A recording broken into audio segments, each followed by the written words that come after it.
शंकर एक अनाथ लड़का था। उसको जंगल में रहने वाले शिकारियों के एक गिरोह ने पाला था। उसके पास कोई औपचारिक शिक्षा भी नहीं थी, वह केवल एक चीज जानता था कि उसे कैसे जीवित रहना है। शिकार करना और उनको मारना तथा जंगल के फलों को खाना और नदी के पानी को पीकर अपने आप को जीवित रखना जानता था। एक दिन वह अपना रास्ता भटक गया और उसने देखा कि कुछ लोग नदी के किनारे पर बने एक पत्थर की आकृति के चारों ओर जोर जोर से चिल्ला रहे हैं। कुछ लोग उस पर फूल, फल और नारियल चढ़ा रहे हैं। शायद उसने सोचा ये कोई मकान होगा जिसमें लोग रहते होंगे, पर यह एक प्राचीन मंदिर था। लेकिन शंकर ने इसे पहले कभी नहीं देखा था, पर इसके बारे में जानने के लिए वह काफी उत्सुक था। उसने तब तक इंतजार किया जब तक कि लगभग सभी लोग उस मंदिर से नहीं चले गए। अंत में उसने एक युवा लड़के को पत्थर की इमारत से बाहर आते देखा और उससे बात करने का फैसला किया और शंकर ने उससे अपने मन में आए कई सवाल पूछे। उसका पहला प्रश्न था, इस इमारत को क्या कहा जाता है? लोग अपने साथ क्या लाते हैं? फिर उन चीजों को अंदर वाली इमारत में क्यों छोड़कर वापस आ जाते हैं? चीजों को अपने साथ लाना और उन्हें अंदर छोड़कर वापस चले जाने पर वह लड़का शंकर की अज्ञानता व मासूमियत पर बहुत ही हैरान था और उसके सवालों से चकित भी था, पर यह वह नहीं जानता था कि वह पास के जंगल में रहता है और शिकार करके ही अपना जीवन यापन करता है।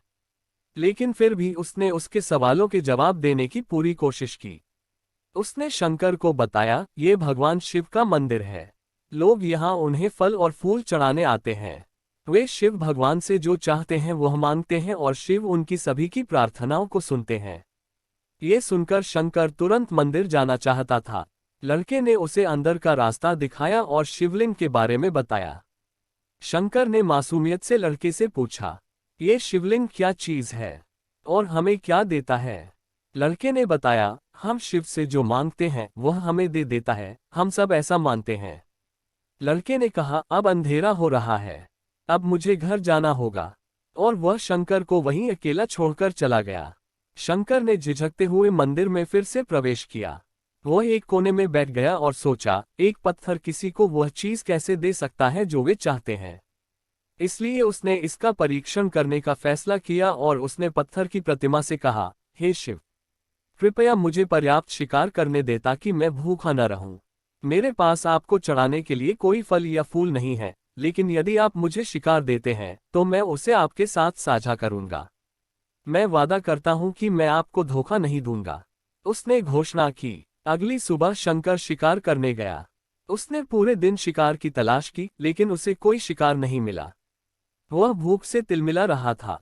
वह काफी निराश हो गया क्योंकि उसे कोई शिकार नहीं मिला था। दोपहर हो चुकी थी। अब उसे लगने लगा कि मंदिर के लड़के ने उससे झूठ बोला था, फिर भी उसने शिकार जारी रखा। जैसे ही शाम हुई, उसने 2 खरगोशों को अपने बिल में से आते देखा। शंकर ने उन खरगोशों को मार डाला। चूंकि उसने शिव भगवान से वादा किया था कि वह अपने शिकार को साझा करेगा, वह मरे हुए खरगोशों में से एक के साथ मंदिर गया। देर हो चुकी थी और मंदिर सुनसान था। शंकर ने मंदिर में प्रवेश किया और जोर से कहा, कृपया आओ और अपना हिस्सा ले लो प्रभु, आपके लिए मैं लाया हूं। वह वहां बैठ गया और अंधेरा होने तक प्रतीक्षा करने लगा, लेकिन भगवान प्रकट नहीं हुए। शंकर को भूख और नींद आने लगी और उसने खरगोश को मंदिर में छोड़ने का फैसला किया। अगली सुबह जब लोग मंदिर पहुंचे तो उन्हें शिवलिंग के सामने मरा हुआ खरगोश मिला। भक्त बहुत परेशान थे। ये यहाँ कौन लाया है? उसने हमारे मंदिर को अपवित्र करने की हिम्मत कैसे की? उन्होंने खरगोश को बाहर फेंक दिया। अगले दिन शंकर अपनी भूख मिटाने के लिए जंगल में शिकार करने गया। लेकिन इस बार उसकी किस्मत अच्छी नहीं थी और उसे शिकार भी नहीं मिला।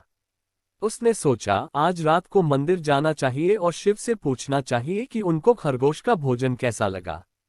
शंकर ये पूछने के लिए मंदिर गया। जब वह मंदिर पहुंचा तो उसके आश्चर्य का कोई ठिकाना न रहा। उस रात मंदिर में लोगों की काफी भीड़ थी। शिवरात्रि की रात थी, लेकिन अबोध शिकारी लड़के को इस बारे में कुछ भी नहीं पता था। शंकर ने चारों ओर देखा और उस युवा लड़के को देखा जिसने उसको मंदिर के अंदर शिव से प्रार्थना करने के लिए कहा था। चूंकि उसे इतने सारे लोगों के आसपास रहने की आदत नहीं थी, उसने वहीं रुकने का फैसला किया और पास के एक बेल के पेड़ पर चढ़ गया। यह एक लंबा इंतजार था और समय बिताने के लिए उसने पेड़ से पत्ते तोड़कर जमीन पर फेंकना शुरू कर दिया। उसे अज्ञात पेड़ के नीचे एक छोटा सा शिवलिंग था, जिसकी पूजा लंबे समय से नहीं की गई थी। शंकर के द्वारा फेंके गए बेल के पत्ते उस शिवलिंग पर गिरे। शंकर भजनों से मंत्रमुग्ध हो गया और धीरे धीरे साथ गाना और पंचाक्षरी मंत्र का जाप करना शुरू कर दिया। रात भोर में बदल गई और सभी भक्त मंदिर से चले गए। शंकर पेड़ से उतरा और मंदिर में प्रवेश किया। उसने देखा कि शिवलिंग की आंखों पर लाल निशान थे। वे कुमकुम के थे जो लोगों ने लगाए थे, लेकिन शंकर को यकीन था कि शिव को उनकी आंखों में परेशानी हो रही है। उसने शिव की खेदजनक स्थिति के रूप में जो कुछ भी महसूस किया, उसके लिए उसे बहुत दुख हुआ। वह उनकी मदद करना चाहता था। उसने सोचा, शिव यहाँ अकेले रहते हैं और बीमार होने पर उनकी देखभाल करने वाला कोई नहीं है। जब तक भक्त उनसे मिलने नहीं आते, उन्हें भोजन भी नहीं मिलता।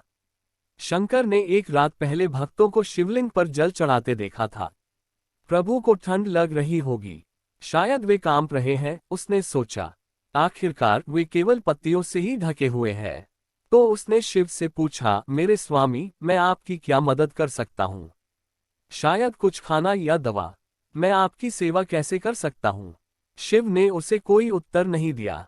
शंकर ने सोचा, भगवान वास्तव में बहुत बीमार है, क्योंकि वह अब उत्तर देने में भी असमर्थ है। वह तुरंत जंगल में गया, कुछ औषधीय जड़ी बूटियों को लाया और लाल निशान पर उनका लेप लगाया।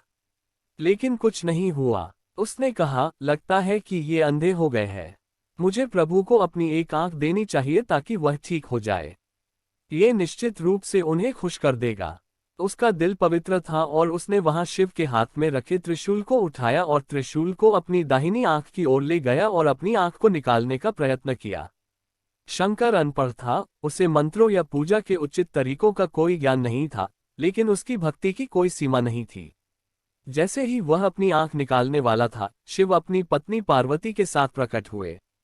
उन्होंने पार्वती से कहा, इस भक्त शंकर ने अनजाने में शिवरात्रि पर उपवास किया, बेल के पत्तों से मेरी पूजा की और साबित किया कि उनका दिल बेदाग व पवित्र है। मैं अपने इस भक्त पर काफी प्रसन्न हूँ। शिव भगवान ने शंकर से कहा, तुमने मुझे अपनी मासूमियत के कारण जीत लिया है। प्रभु ने मुस्कुराते हुए कहा, लोग मुझसे हर समय झूठे वादे करते रहते हैं और कुछ न कुछ मुझसे मांगते रहते हैं, पर जैसे ही उन्हें मुझसे मांगी चीज मिल जाती है तो वे मुझे भूल जाते हैं। दूसरी ओर तुमने मेरे साथ एक सच्चे इंसान की तरह व्यवहार किया और यह वास्तव में बहुत ही दुर्लभ है।